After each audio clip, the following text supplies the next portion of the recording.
नमस्कार साथियों, स्वागत है आप सभी का अंकित इंस्पायर्स इंडिया पर। मैं हूं अंकित अवस्थी। आप हैं मेरे साथ में एक ऐसी खबर पर चर्चा करने के लिए जिसे आप में से बहुत सारे लोगों ने आज से पहले सुना जरूर होगा, प्रक्रिया के बारे में संभवतया आपको ना पता हो, और हो तो आज उसको और वेरीफाई कर लीजिएगा आज के सेशन के माध्यम से। क्या बताने जा रहा हूं मैं, असल मायने में मिस यूनिवर्स और मिस वर्ल्ड बनाने की प्रक्रिया, बनते कैसे हैं ये प्रक्रिया बताऊंगा। बोले सर कहीं आती है क्या? बिल्कुल आती है भाई।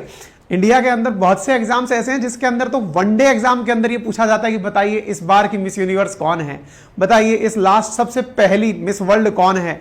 इस प्रकार की परीक्षाओं में पूछे गए प्रश्न है। बट जनरल अवेयरनेस के लिए भी, क्योंकि आप में से बहुत सारे लोग फिल्मों में अक्सर इन चेहरों को देख चुके हैं जो भारत की तरफ से कभी ना कभी मिस यूनिवर्स या मिस वर्ल्ड रहे हैं, मन में ये क्यूरोसिटी जरूर बनती है कि ये बनते कैसे हैं। ये सबके सिर पर लगे हुए क्राउन जिनकी कीमतें करोड़ों में हैं, ये क्राउन वाले जो चेहरे यहां पर दिखाई दे रहे हैं जिनकी क्रोनोलॉजी सुष्मिता सेन से शुरू होती है मिस यूनिवर्स के अंदर और रीता फारिया से शुरू होती है मिस वर्ल्ड के अंदर, तो अल्टीमेटली इनकी प्रक्रिया क्या है और ये आज अचानक बताने का मेरा मन क्यों किया, इसके पीछे का कारण भी मैंने आपको हेडलाइन में दे दिया है कि कंपटीशन जो मिस वर्ल्ड कंपटीशन है उसमें इंडोनेशिया के अंदर एक स्कैंडल पता चला है। एक ऐसा स्कैंडल जिसके चलते महिलाओं की इज्जत के साथ खिलवाड़ की बात आई है और मिस यूनिवर्स प्रतियोगिता में इंडोनेशिया का जो आयोजक है उसे बाहर कर दिया गया है। खैर, किसी कारण से जब सुर्खियों में आई है तो इसकी चर्चा भी आपके सामने हो ही जाएगी और आपके सामने क्लैरिटी ऑफ थॉट भी हो जाएगा कि ये प्रोसेस होता क्या है। इसको जानने के लिए पहले आप थोड़ा इंट्रोड्यूस हो जाइए इन सबको, क्योंकि आप में से बहुत से लोगों ने इन्हें, अगर बॉलीवुड की फिल्में आप देखते हैं तो कईयों को तो आपने अब तक फिल्मों में देख ही लिया होगा। फिर चाहे सुष्मिता सेन हो, लारा दत्ता हो, हरनाथ संधू हो, रीता फारिया, ऐश्वर्या राय, डायना हेडन, मानुषी छिल्लर, प्रियंका चोपड़ा, युक्ता मुखी, ये सब भारत के अंदर किसी ना किसी फिल्म के अंदर या वेब सीरीज के अंदर या किसी एडवर्टाइज के अंदर देखी जा चुकी हैं और आपने इन्हें कोइंसिडेंशियली कहिए या फिर सरकार के पास संभवतः प्रश्नों की कमी होती होगी, इसलिए इनके ऊपर प्रश्न भी परीक्षाओं में पूछे जा चुके हैं। तो काफी मोस्ट डिस्कस्ड चीज है और इसी कारण से हमें इस विषय पर खोजभाल करने में भी थोड़ा समय लगा। प्रोसेस क्या होता है, कैसे बना जाता है और ये कैसे चर्चा बाहर आई उसके बारे में आपको बताने का प्रयास करते हैं। फिलहाल के लिए अपडेट रह लीजिए कि अभी वाली जो मिस यूनिवर्स हैं वो अमेरिका से हैं। इनका नाम बॉनी गैब्रियल है। हरनाथ संधू के द्वारा मिस यूनिवर्स का क्राउन इन्हें दिया गया है। लेटेस्ट 2021 की भारत की तरफ से हरनाथ संधू थी, जो कि इजराइल में जो आयोजित किया गया मिस यूनिवर्स कॉम्पिटिशन था उसके अंदर ये शामिल हुई थी। ठीक है ना। अच्छा, अब यहां से आगे, अब यहां की आगे की प्रक्रिया के बारे में अब हम चर्चा करेंगे कि जो मिस यूनिवर्स 2023 है, देखिए तो एकदम पहले क्रोनोलॉजी सेट कर लेते हैं। मिस यूनिवर्स की सबसे पहले हम चर्चा कर रहे हैं क्योंकि सुर्खियों में मिस यूनिवर्स चल रहा है, इस वजह से। मिस यूनिवर्स 2021 भारत से थी जिनका नाम था हरनाथ संधू। 2022 अमेरिका से थी जिनका नाम था बॉनी गैब्रियल। 2023 की जो मिस यूनिवर्स हैं वो आने वाले समय में डिसाइड होंगी। कहां पर डिसाइड होंगी? एल सल्वाडोर के अंदर होंगी। एल सल्वाडोर एक सेंट्रल अमेरिकन कंट्री जहां पर यह प्रतियोगिता आयोजित की जाएगी और यह प्रतियोगिता एल सल्वाडोर में 1975 में आयोजित की गई थी। उसके बाद अब 2023 में वहां पर आयोजित की जा रही है।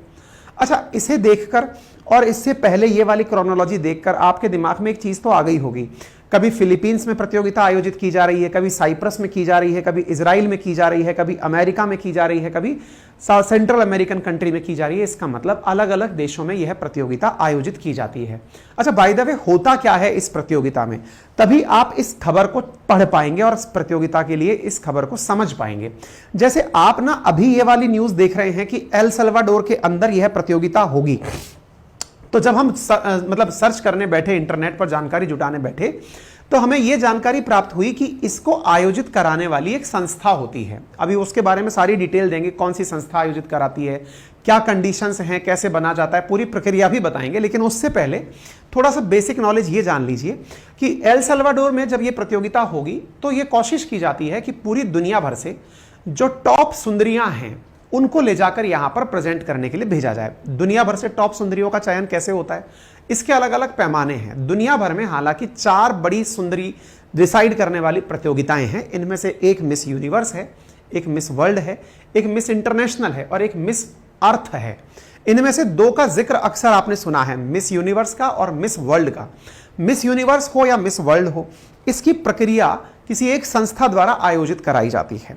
उसके लिए ये लोग क्या करते हैं, 80, 85, 86, 87 कुछ इस प्रकार के नंबर्स में दुनिया भर से सुंदरियां सेलेक्ट करते हैं और उन्हें फिनाले वाले स्थान पर लेकर चले जाते हैं। जैसे एल सल्वाडोर के अंदर फिनाले होने वाला है, तो वहां पर दुनिया भर की जो सुंदरियां चयनित होकर पहुंचेंगी उन्हें वहां ले जाया जाएगा। जैसे इंडिया से भी देविता कुमारी हैं, जो भी जहां की होती है, देविका राय है, क्या नाम है वो बता दूंगा, लिखा है हमने। तो असल मायने में इस तरह से सब जगह से लोगों को ले जाया जाता है। दुनिया के देश तो बहुत हैं, लेकिन जो पार्टिसिपेट करते हैं उनमें से जो क्राइटेरिया फुलफिल करते हैं वहां से 86 के अराउंड लोगों को ले जाते हैं, उनमें से फाइनल किसी एक को बाहर लेकर आते हैं। पहली चीज तो यह क्लैरिटी आनी चाहिए। अब जब आपको यह समझ में आए कि 86 को सेलेक्ट करके ले जाएंगे एक को निकालने के लिए, तो फिर ये 86 कैसे सेलेक्ट होती हैं? इसके लिए क्या किया जाता है, उस देश में, अब जैसे उदाहरण के लिए इंडोनेशिया का जिक्र हो रहा है, तो मिस यूनिवर्स में इंडोनेशिया की तरफ से कोई इंडोनेशिया की लड़की पार्टिसिपेट करने कहां जाएगी? एल सल्वाडोर जाएगी। तो इंडोनेशिया कैसे डिसाइड करेगा कि हमारे यहां की सबसे खूबसूरत कन्या कौन सी है या हमारे यहां की सबसे बड़ी सुंदरी कौन सी है? इसके लिए इंडोनेशिया में सुंदरी प्रतियोगिता आयोजित की जाती है, ब्यूटी कॉन्टेस्ट आयोजित की जाती है, जिसके माध्यम से जो क्राइटेरिया नेशनल लेवल पर डिसाइड किए जाते हैं, वहां से मिस यूनिवर्स प्रतियोगिता के जो ऑर्गेनाइजर्स हैं वो डिसाइड करके बताते हैं, वो अपनी तरफ से फ्रेंचाइजी देते हैं कि साहब ये फ्रेंचाइजी आपको दी हमने, अपने देश में से सबसे सुंदर लड़की ढूंढकर निकालिए जो मिस यूनिवर्स के कंपटीशन में जाएगी। जैसे आप समझिए दुनिया भर में लोग कंपटीशन के अंदर सिलेक्शन प्रोसेस से जैसे गुजरते हैं, ऐसे नेशनल लेवल पर कंपटीशन होता है, फिर वो इंटरनेशनल लेवल पर कंपटीशन होता है। नेशनल लेवल पर कंपटीशन कराने के लिए हर देश में से या जो पार्टिसिपेट या भागीदारी कर रहा है उस देश के अंदर कोई ना कोई ऑर्गेनाइजर चुना जाता है कि भैया ये जिम्मेदारी इस बार की तुम्हें दी गई है। उम्मीद है आपको यहां तक बात समझ में आ गई होगी। अगर यह बात समझ में आ गई तो एल सल्वाडोर में जो आयोजित होने वाली प्रतियोगिता है उसमें इंडोनेशिया की तरफ से जो लोग जाकर पार्टिसिपेट करेंगे उन्होंने हाल ही में इंडोनेशिया पर सवाल उठाए हैं। तो दोबारा से एक बात समझिएगा, एल सल्वाडोर में होने वाली जो घटना है उस पर प्रश्न नहीं उठाए गए हैं। एल सल्वाडोर में पार्टिसिपेट करने के लिए जो कंट्रीज जाएंगे उनमें से एक इंडोनेशिया होगा। इंडोनेशिया में से जो इंडोनेशिया की सुंदरी चयनित होनी है, उस प्रक्रिया में जो सुंदरियां चयनित होनी है, उस प्रक्रिया में शामिल लड़कियों के द्वारा एक आरोप लगाया गया है। क्या लगाया गया है?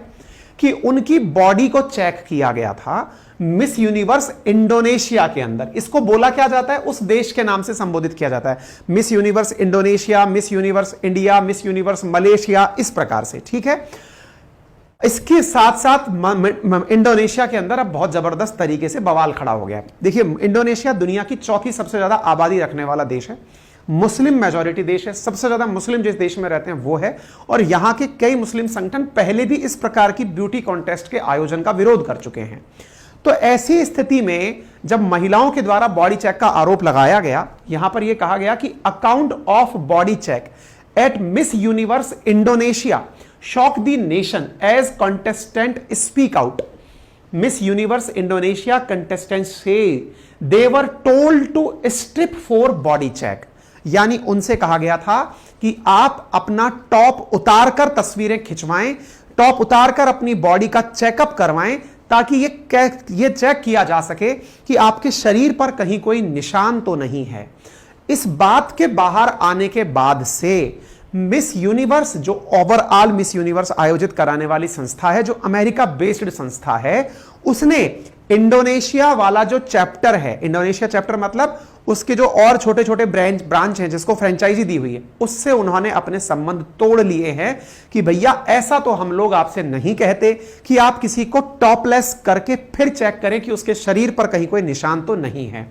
ये पूरा मसला कैसे है, क्या है, अब इस पर थोड़ा आगे बढ़ते हैं। तो यहां पर आप देख रहे हैं लॉस एंजलिस में छपी खबर क्या है कि मिस यूनिवर्स इंडोनेशिया कंटेस्टेंट ने कहा है कि उनसे कहा गया कि वे टॉपलेस हों और अपना शरीर चेक करवाएं। इसके चलते हुए यहां पर 6 लड़कियों ने ऑर्गेनाइजर्स पर आरोप लगाया है कि उन्हें एक अलग कमरे में ले जाकर 20 लोगों के सामने टॉपलेस होने की कहा गया था, जिसके बाद इंडोनेशिया में स्पेशल इन्वेस्टिगेशन टीम के द्वारा इस मामले की जांच की जानी शुरू हुई, जिसकी जांच शुरू होते ही मिस यूनिवर्स के ऑर्गेनाइजर्स ने इंडोनेशिया और मलेशिया में जो व्यक्ति इस कार्य को आयोजित करवा रहा था उसके सारे काम अब कैंसिल कर दिए हैं, क्योंकि सेम पार्टी थी, सेम व्यक्ति था जो इंडोनेशिया और मलेशिया के लिए इस कार्य को आयोजित करवा रहा था। ठीक है, तो कंटेस्टेंट एलीज सेक्सुअल अब्यूज, ऐसा इनके द्वारा यहां पर निकल करके आया। ठीक है, तो 6 लड़कियों ने जकार्ता में आयोजित हुई इस घटना पर पुलिस के सामने अपनी शिकायत दर्ज की।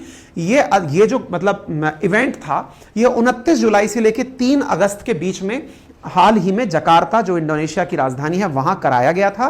वहां पर 6 लड़कियों का आरोप था कि उन्हें एक अलग कमरे में ले जाकर 20 लोगों के सामने टॉपलेस करके उनकी फोटोज ली गई और फोटोज लेने का आरोप इसमें लगाया, जिनमें से ये महिलाएं हैं जो अपने द्वारा जाकर के इस बात की पुलिस रिपोर्ट कराने गई हैं। और इन्होंने बाकायदा ये बताया है कि ऑर्गेनाइजर्स ने फिजिकल एग्जामिनेशन को बहाना बनाया था। और ऐसी स्थिति में कुछ तस्वीरें वहां से बाहर आकर के मीडिया के पास आ गई।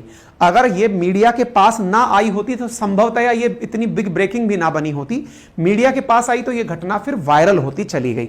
इसमें से लड़कियों के वकील का कहना है कि आयोजकों ने युवतियों से जोर देकर कहा कि आपको जांच करवानी होगी। प्रतियोगिता के नाम पर कपड़े उतारकर जांच की गई, जिसकी कोई आवश्यकता नहीं थी। कई तरह के पोज यहां पर लिए गए, जिससे महिलाओं ने असहज फेस किया और इसके चलते हुए यहां पर लोग अपनी शिकायत करने, क्योंकि अब बाहर खबर आई है तो शिकायत करने के लिए लोग पहुंचना शुरू हो गए। ऑलरेडी यहां पर कई तरह से पहले भी विरोध होता रहा है। यहां पर पहले भी मिस यूनिवर्स कॉन्टेस्ट आयोजित करवाए गए हैं, जिस पर अलग अलग प्रकार के लोग इस कार्य को करवाते हैं। जैसे फिलहाल tycoon transgender right advocate Jack Pong इस काम को लीड कर रहे थे। इससे पहले भी इंडोनेशिया के अंदर मतलब किसी ना किसी व्यक्ति को फ्रेंचाइजी मिलती है, तो ऐसे यहां पर इस बार की जो फ्रेंचाइजी मिली थी वो हमने बताई। इससे पहले भी इंडोनेशिया के द्वारा मिस वर्ल्ड प्रतियोगिता 2013 में भी आयोजित करवाई गई थी, जिसका भी इंडोनेशिया में विरोध हुआ था। तो संभवतः आपको इंडोनेशिया वाला चैप्टर समझ में आ गया होगा कि क्या कहानी थी, कहां से मुद्दा उठ करके आया था। ठीक है, अब इसके आगे बढ़ते हैं।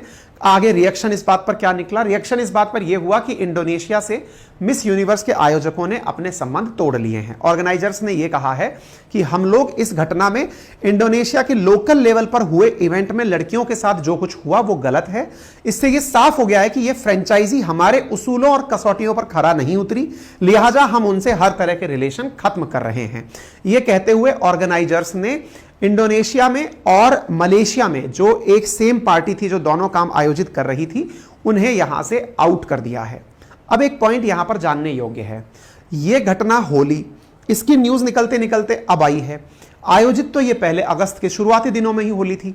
इसका मतलब वहां पर मिस यूनिवर्स इंडोनेशिया चुनी जा चुकी थी। तो मिस यूनिवर्स इंडोनेशिया कौन चुनी गई थी? तो उनका नाम था फेबियन निकोल। फेबियन निकोल ये रही। ये अब एल सेल्वाडोर में जो आयोजित होगी प्रतियोगिता, उसमें भागीदारी लेंगी। इससे मतलब आपको समझ में आ गया कि जो दुनिया भर की 86 सुंदरियां जाकर वहां जाएंगी एल सेल्वाडोर में, उनमें से एक इंडोनेशिया की हैं जो जाएंगी। मिस यूनिवर्स ने यह कह दिया है कि इन्हें हम वहां बुलाएंगे, क्योंकि ये तो इस बवाल के शुरू होने से पहले ही सेलेक्ट हो चुकी थी। ठीक है, तो ये सेलेक्टेड लड़की हैं, ये वहां पर रिप्रेजेंट करने जाएंगी। दिमाग में क्यूरोसिटी बनेगी, इंडिया से कौन सेलेक्ट हुई। हमने जब सर्च किए तो हमको 2 जानकारी मिली, दिविता राय और प्रज्ञा अग्यारी। ये 2 लोग हैं जो भारत की तरफ से जाएंगी वहां रिप्रेजेंट करने के लिए। ठीक है, तो ये जानकारी हो गई। क्या इंडिया ने कभी इसे होस्ट किया है? तो प्राप्त जानकारी जो हमें मिली मिस वर्ल्ड के बारे में निकल कर आई कि भारत की तरफ से, भारत द्वारा 1996 में और 2023 में मिस वर्ल्ड प्रतियोगिता का आयोजन, जैसे एल सेल्वाडोर मिस यूनिवर्स का करा रहा है, ऐसे मिस वर्ल्ड जो है वो 1996 में हमारे द्वारा कराया गया था और 2023 में अब हम इस बार मिस वर्ल्ड आयोजित करवा रहे हैं। ठीक है, तो बेंगलुरु में ये आयोजित होने वाला है। 130 सुंदरियां भारत में होने वाले मिस वर्ल्ड के अंदर भागीदारी लेंगी। यहां पर 130 देशों की सुंदरियां आएंगी और वो आकर के मिस वर्ल्ड का खिताब जीतेंगी। तो मिस यूनिवर्स और मिस वर्ल्ड दोनों अलग अलग चीजें हैं। मिस यूनिवर्स और मिस वर्ल्ड में बड़ा कौन है, इस बात को लेकर के कई बार कयास लगाए जाते हैं। कुछ लोग मिस यूनिवर्स को ज्यादा सोशली एक्सेप्टेड मानते हैं कि ये ज्यादा बड़ा है, ब्रह्मांड सुंदरी है। विश्व सुंदरी तो केवल दुनिया के लिए, ये तो ब्रह्मांड में सबसे खूबसूरत है। इस प्रकार से हालांकि इसका कोई क्राइटेरिया सेट नहीं है कौन ज्यादा सुंदर है, लेकिन एक्सेप्टेंस के ऊपर है। ठीक है, अच्छा अब थोड़ा सा इसके बारे में डिटेल भी जान लेते हैं, कब से और कैसे ये चीजें निकल कर आई। तो जो मिस यूनिवर्स का वार्षिक इंटरनेशनल सौंदर्य प्रतियोगिता है, ये असल मायने में यूएसए के अंदर, कैलिफोर्निया के अंदर पैसिफिक मिल्स द्वारा आयोजित करवाई जाने वाली प्रक्रिया है। भारत की तरफ से पहली बार सुष्मिता सेन बनी थी। कई साल बाद भारत का नंबर आया था सिलेक्शन कैटेगरी के अंदर। वही मिस वर्ल्ड जो है वो यूके बेस्ड एजेंसी है। अब इसको थोड़ा सा ऐसे समझते हैं, मैं इन दोनों के बीच में आपको थोड़ा सा कंपैरिजन करा देता हूं। दुनिया में 4 बड़े पीजेंट इवेंट हैं, सुंदरी प्रतियोगिताएं हैं, Miss Universe, Miss World, Miss International, Miss Earth. Miss Universe और मिस वर्ल्ड के बीच में हल्का सा कंपैरिजन देख लेते हैं।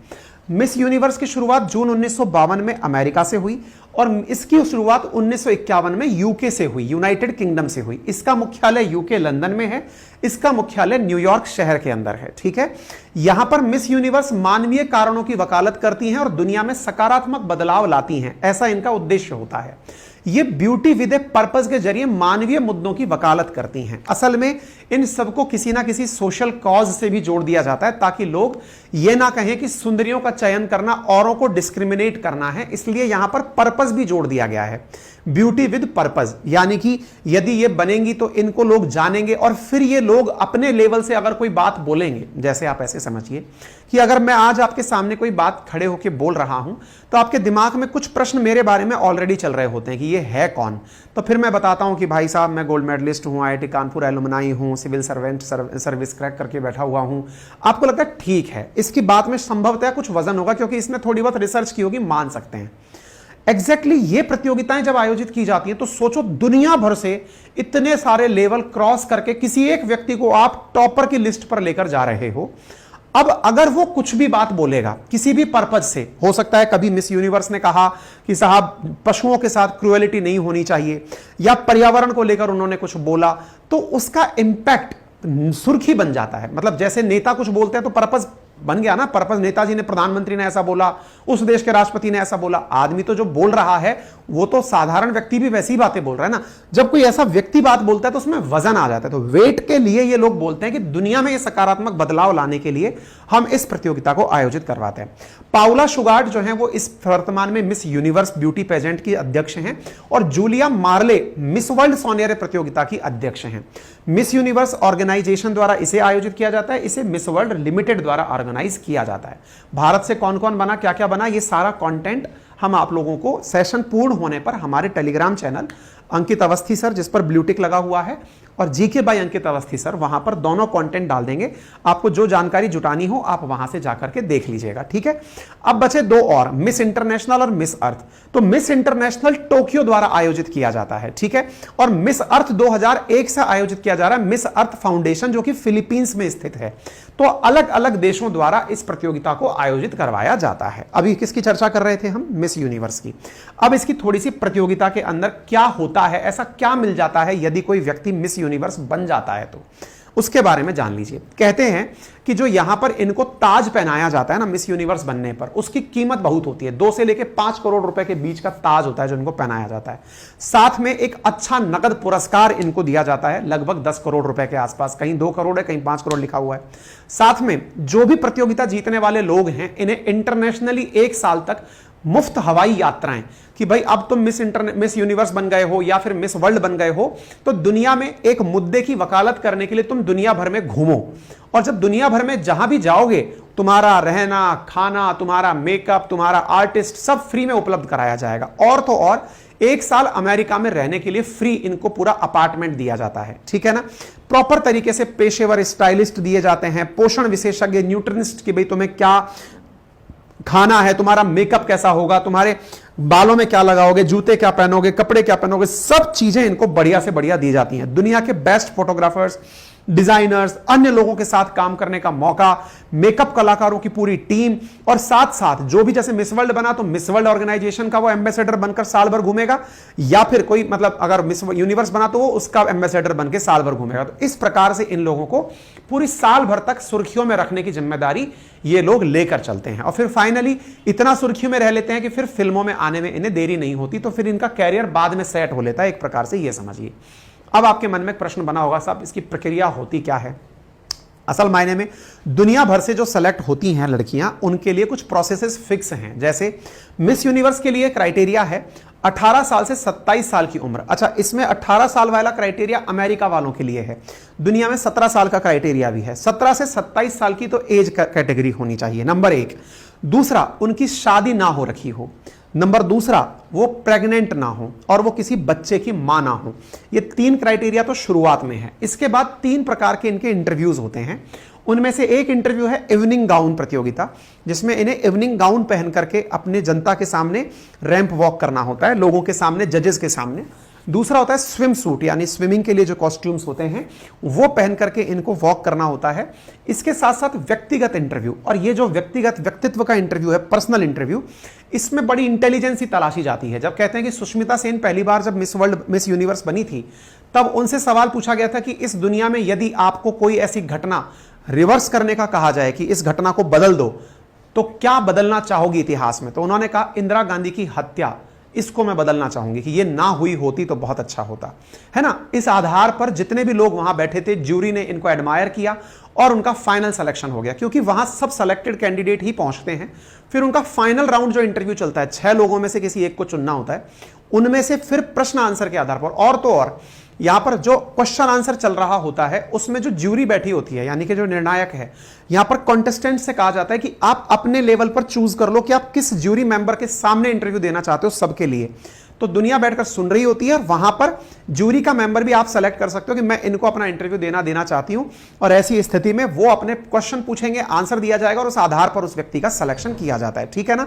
तो पहला राउंड, सेकंड राउंड, इस सब के अंदर से फाइनली इंटरव्यू जब फाइनल होता है उसके बाद में उनका सिलेक्शन किया जाता है। ऐसे ही मिस वर्ल्ड के साथ होता है। मिस वर्ल्ड का भी सेम यही क्राइटेरिया है, उसके लिए भी 17 से 27 साल का क्राइटेरिया है। वही सेम बात, ना तो मैरिड होना चाहिए, ना प्रेग्नेंट होना चाहिए, ना वो बच्चे की मां होनी चाहिए। ये सब चीजें फॉलो करते हुए ही आगे बढ़ने की बातें की जाती हैं। तो उम्मीद है आप सभी साथियों को आज के सेशन में दी गई यह जानकारी प्रॉपर तरीके से समझ में आ गई होगी।